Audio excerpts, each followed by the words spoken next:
Baltimore was built upon hard work and pride. However, with the creation of new industries and a migration to the suburbs, cities like Baltimore have seen massive unemployment, homelessness, and poverty throughout their communities. In Baltimore City, almost 24% live below the poverty line, which is 9% for the rest of the state of Maryland. As federal and state money poured into the suburbs and into their educational systems, city educational systems suffered. At 72%, Baltimore City graduation rates are the highest they've been in 10 years. However, they're still 15% behind surrounding counties of Howard, Anne Arundel, and Baltimore counties.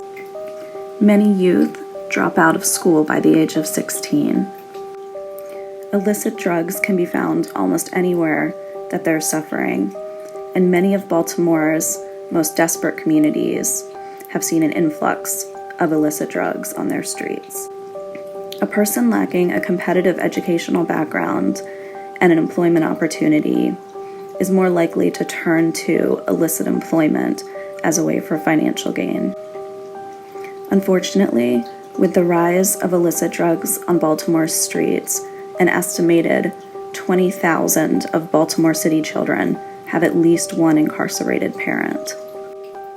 Baltimore City represents 10% of Maryland's overall population. But Baltimore City also represents 35% of all of those incarcerated in Maryland. It is extremely challenging to rise above these situations, as we see with D'Angelo Barksdale from The Wire. What, you my mom up in here now? Yo, man, that's the weak man's road you taking. I don't want no part of what you do no more. With such devastating results for so many of Baltimore youth, the state has put an influx of money into funding youth programs in the city. In fact, there's over 35. Much research has been put into developing best practices to guide youth to legitimate careers. However, there are still over 42,000 opportunity youth between the ages of 16 and 24 in Baltimore City. Much research has shown that it takes a holistic approach and not just career training or workforce training to lead young adults to careers.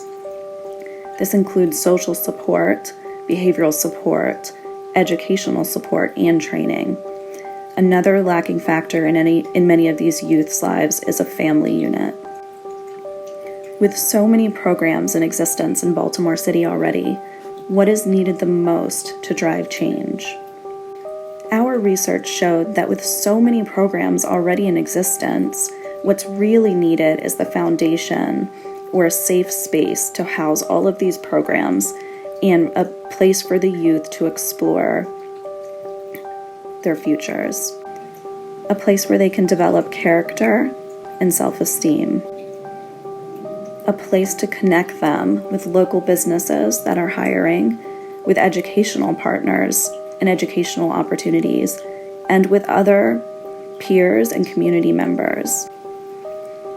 A place that teaches them good physical health and nutrition. A safe place to study. And most importantly, to connect them to positive role models. With such high incarceration rates in Baltimore City, many youth truly need consistent and positive support systems.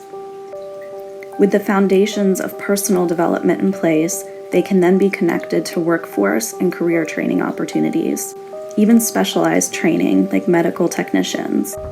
With over 70,000 vacant units in the city with reasonable price ranges, there are many opportunities to create a safe space for youth.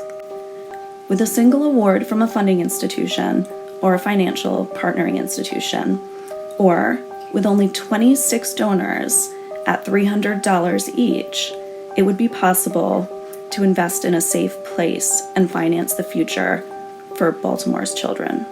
In The Wire, we see the remarkable results that can happen when a positive role model invests in an opportunity youth. Unlike D'Angelo, Naaman Bryce's fate was much different. Imagine if we could do that on another scale.